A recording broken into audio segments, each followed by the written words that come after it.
Good morning friends. जैसा कि हम लोग जानते हैं, कल जो तराल में एक इंसिडेंट हुआ था जिसमें हमारे एक एसपीओ को शहीद कर दिया गया। जब उसकी वाइफ और बेटी बचाने आई तो मिलिटेंट ने उस पर भी अंधाधुंध फायर किया, उसको भी शहीद कर दिया। उसमें जैश मोहम्मद का एक पाकिस्तानी मिलिटेंट था और एक जैश का लोकल मिलिटेंट उसमें इन्वॉल्व था। उसको हम लोग आइडेंटिफाई कर लिए हैं, पीछे पड़े हैं, ट्रैक कर रहे हैं। बहुत ही जल्दी उसको हम लोग न्यूट्रलाइज कर लेंगे। मिलिटेंट ने यह दिखा दिया कि कितना ये बारबरिक होता है। ये टीआरएफ वाले जो क्लेम करते हैं, इनोसेंट को मार को क्लेम करते हैं कि ये इन्फॉर्मर था, मुखबिर था, ये शो करता है कि जो कितने लोग बारबरिक हैं, कितने झूठ बोलते हैं, कितने लोग दुष्ट हैं। लोग, उनकी वाइफ चाहे बेटी कोई किसी का सोर्स नहीं थी। हस्बैंड भी एसपीओ था, बेचारा नौकरी कर रहा था पुलिस में। पुलिस करना, नौकरी करना तो गुनाह नहीं। अगर कोई पुलिस वाला एंटी टेररिस्ट ऑपरेशन में भाग लेते हैं तो वो भी गुनाह नहीं, उनका ड्यूटी का पार्ट है। जबकि बेचारा वो कोई एंटी टेररिस्ट ऑपरेशन में इन्वॉल्व नहीं था, वो सिंपल एक एसपीओ था। गरीबी की हालत में लोग नौकरी ऐसा करते हैं पूरा। ये मिलिटेंट का असली चेहरा है। पिछले कुछ दिन में इनोसेंट को, सिविलियन हो या पुलिस वाला जो कहीं छुट्टी पर जाता है, अपने घर जाते हैं या मस्जिद के पास नमाज पढ़ने जाते हैं, उसको टारगेट कर रहा है लोग। एक सोसाइटी में, एक कश्मीर में एक फेयर साइकोसिस, एक ऐसा माहौल बनाना चाहते हैं कि इनको डर है आने वाले दिन में यहाँ काफ़ी टूरिस्ट आएंगे, लोग आएंगे, यहाँ पर अमन चैन होगा, उसको ये देखना नहीं चाहते हैं। कुछ पॉजिटिव टॉक भी चल रहा है, उसको भी डिस्टर्ब करना चाहता है। इनका ये मेन मकसद है। ये नहीं चाहता कि यहाँ पर शांति हो, लोग यहाँ पर विकासशील हो, डेवलपमेंट हो, लोग दो पैसा कमाए। इसलिए ये सिविलियन को और इनोसेंट को टारगेट कर रहे हैं लोग। जहाँ तक कल का ऑपरेशन के बाद बात है, जैसा कि हम सब जानते हैं कि लावेपुरा इनकाउंटर के अटैक के बाद और खुशीपुरा अटैक के बाद, खुशीपुरा में हमारे आर्मी के 2 जवान शहीद हुए थे और लावेपुरा में मार्च में इसी साल सीआरपीएफ के 3 जवान शहीद हुए थे। हम लोग आइडेंटिफाई कर लिए थे उस मॉडल को। उसमें जो गाड़ी जो था उसको पहले पकड़ लिए थे। 10 लोग को हम लोग अरेस्ट कर लिए थे। उसमें नाम आया था, अबरार का नाम आया था, जो नारवल का है, नदीम अबरार पूरा नाम है, दूसरा एक एक्टिव का और खुर्शीद मीर का। ये तीनों का मॉडल, दोनों इंसिडेंट क्या था बड़ा इस साल का। खुर्शीद सोपुर इनकाउंटर मारा गया, उससे जो हथियार AK-47 रिकवर हुआ था वो हमारे सीआरपीएफ के जवान का था, उसका नंबर मैच कर गया। उसके बाद आप लोग एक खुद शेयर देखे होंगे कि टीआरएफ वाले ने एक वीडियो जारी किया था जिसमें उन्होंने खुद क्लेम किया था कि अबरार एंड कंपनी ने ये एक्शन किया है। आप सारे वीडियो देखे होंगे। हम लोग पुलिस की टीम हमारे डीआईजी अमित कुमार के सुपरविजन में क्लोजली मॉनिटर कर रहे थे। एक स्पेशल टीम बनाए थे, उसको उसके एक एक मूवमेंट को ट्रैक कर रहे थे। कल मॉर्निंग में वो अबरार वहाँ से निकला था नॉर्थ कश्मीर से, और जो मुस्लिम जो है एक पाकिस्तान टेररिस्ट, दोनों को मिल के एक बहुत बड़ा हादसा 2 जगह करना था कल। उससे पहले हम लोग जिस गाड़ी में आ रहा था, हमारे एक स्पेशल नाका के सीआरपीएफ पुलिस ने उसको पकड़ लिया। पकड़ने के बाद उसको हम लोग थाना में ले गए, इंट्रोगेट किया गया। ये ज्वाइंट इंट्रोगेशन था जिसमें सीआरपी, आर्मी, पुलिस तीनों विंग मिलके इंट्रोगेट किया।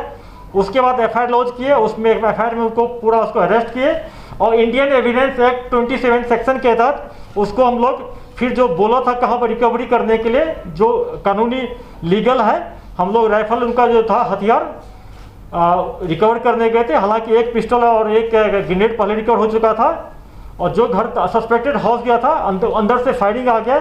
इस फायरिंग में हमारे सीआरपीएफ के एक ऑफिसर, 3 लोग टोटल इंजर्ड हो गए और उसको रीइंफोर्समेंट किया गया। सीआरपी, आर्मी, पुलिस ने कॉर्डन को स्ट्रेंथन कर दिया।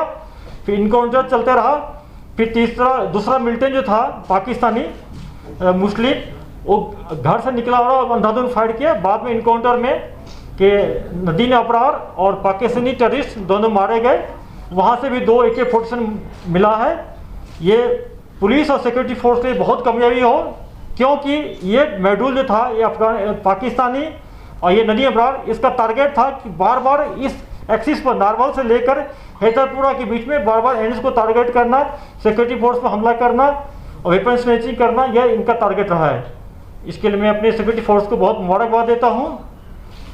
और मैं मिलिटेंट्स के पैंट से बार बार फिर से अपील करना चाहता हूँ कि सिक्योरिटी फोर्स पुलिस का फेस देखिए आप लोग। लाइव इनकाउंटर में हम लोग सेंटर लेते हैं, उनको जिंदा रहने का मौका देते हैं कि लाइव इनकाउंटर में, लेकिन अगर कोई टेररिस्ट इस ढंग से इनोसेंट सिविलियन को किलिंग में इन्वॉल्व होगा, सिक्योरिटी फोर्स पुलिस पर अटैक करेगा, उसको हम लोग नहीं छोड़ेंगे। पूरा इन्फॉर्मेशन जनरेट करके उसको न्यूट्रलाइज करते रहेंगे। अगर कोई क्वेश्चन है तो सर, श्रीनगर में जो मॉड्यूल एक्टिवेटेड हैं, आप खासकर जो सिविल लाइंस एरिया जो मोरलेस मिलिटेंसी फ्री था काफी सालों से, वहां 2-4 अटैक हुए, बागात में हुआ, फिर सीआईडी इंस्पेक्टर को। तो श्रीनगर में क्या रेजिडेंट मॉड्यूल मौजूद हैं लश्कर को, जो रेजिस्टेंस फ्रंट खासकर जो जिम्मेदारी ले रही है, आपको लगता है वो चैलेंज है उसको? जैसा कि हम सब जानते हैं कि सितंबर फर्स्ट वीक में हम लोग ने ये अनाउंस किया था कि श्रीनगर टेररिस्ट फ्री जोन हो गया, सही में हो गया था। उसके बाद सितंबर सेकेंड वीक में एलईटी का एक साकिब जो है बरजुला का एक्टिव हो गया। उसके बाद खुडबनी रेडबनी से जब आर्मी का पुलिस का वहाँ पर बहुत सिक्योरिटी फोर्स का प्रेशर पड़ा तो खुडबनी रेडबनी से शिफ्ट होके अब्बास से श्रीनगर में शेल्टर लिया है।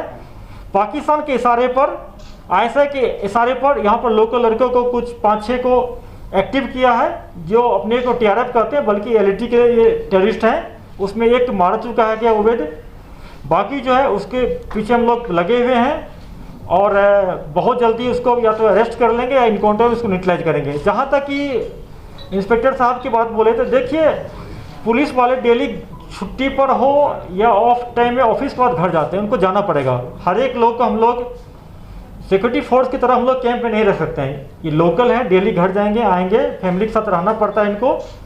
तो ये सॉफ्ट टारगेट है। अगर ये मिलिटेंट इस टाइप से हमारे सॉफ्ट टारगेट पर अटैक करेंगे तो हम लोग भी हम लोग को भी आता है कि क्या क्या कैसे काम करना चाहिए। मुझे भी इसको पता है, 24 साल का बेस्ट एक्सपीरियंस हम लोग का भी, कि कैसे इसको हम लोग भी काउंटर कर सकते हैं। मैं इनको ये एडवाइस करता हूँ इस टाइप के वारदात में नहीं फंसे। बेचारा इंस्पेक्टर क्या करने गया था, ऑफिस ऑफ करने के बाद मॉस्क में नमाज पढ़ने गए। आप लोग वीडियो सारे देखे होंगे, मस्जिद के आगे 2 टेररिस्ट आके पिस्टल से अंधाधुंध पीछे से फायर कर रहा है। वो किसका क्या बिगाड़ा था? वो तो कोई एसओजी में नहीं था, किसी एंटी टेररिस्ट स्क्वाड में नहीं था। पूरा गांव सोसाइटी में उनका कितना अच्छा इम्पैक्ट था। सिर्फ एक न्यूज बनाने के लिए, फेयर एक्यूरेसी पैदा करने के लिए इनोसेंट आदमी को ये लोग और जो सॉफ्ट टारगेट उनको टारगेट कर रहे हैं। घबराने की बात नहीं है। जो श्रीनगर में जो मॉड्यूल है, इनके पास पिस्टल है, कुछ उसमें स्लीपर सेल भी है, जिसको हम लोग पार्ट टाइम टेररिस्ट बोलते हैं या हाइब्रिड टेररिस्ट बोलते हैं। ये पार्ट टाइम है, एक इंसिडेंट करने के बाद फिर अपना नॉर्मल काम करने शुरू कर देते हैं।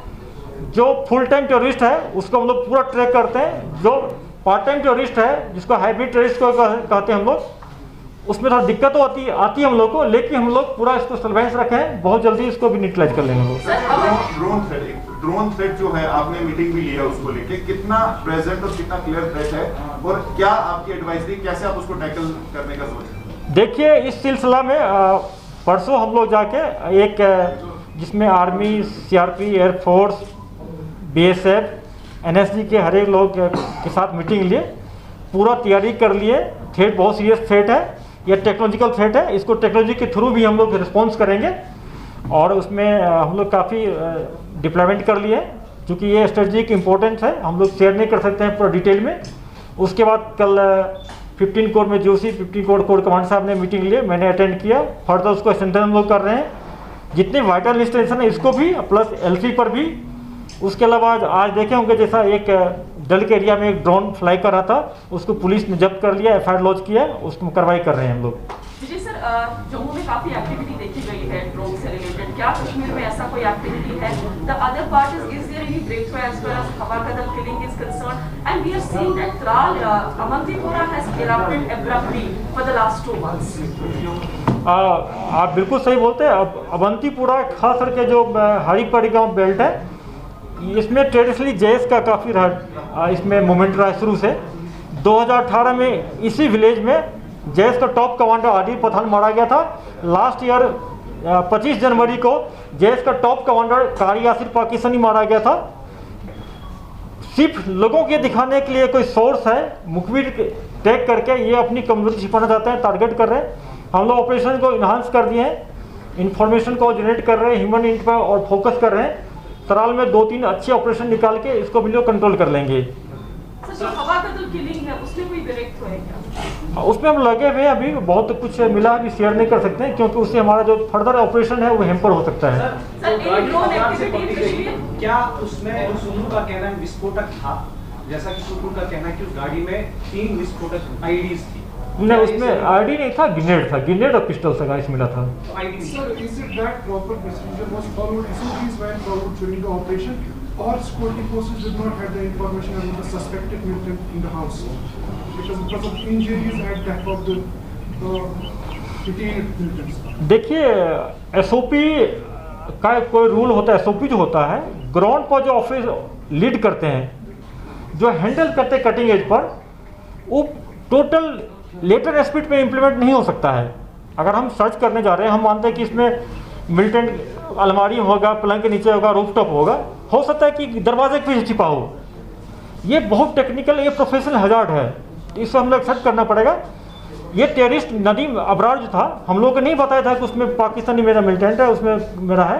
वो बोला था उसमें मेरा AK पिस्टल तो हम लोग ले लिए थे, AK उसमें रखा हुआ है, AK को रिफर करने गए थे। अगर वो बोल देता है कि इसमें टेररिस्ट छिपा हुआ है पाले से, उसी ढंग से अलर्ट हो जाते हम लोग, हमारे ऑफिसर जवान इंजर्ड नहीं होते। पिछले कुछ दिनों से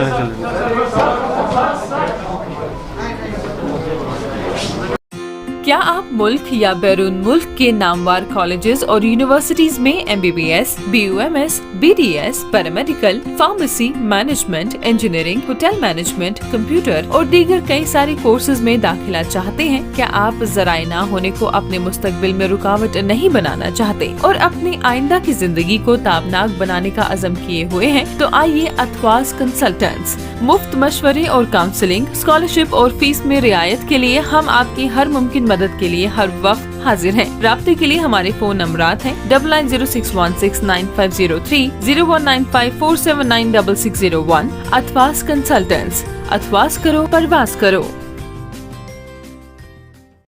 Rakib Sir's Excellence Parepura Srinagar offers coaching for 11th, 12th, Arts and Commerce, all subjects with Valley's top faculty on board. Visit Rakib Sir's Excellence Parepura Srinagar. Call on 9622 888 333, 9469 888 333.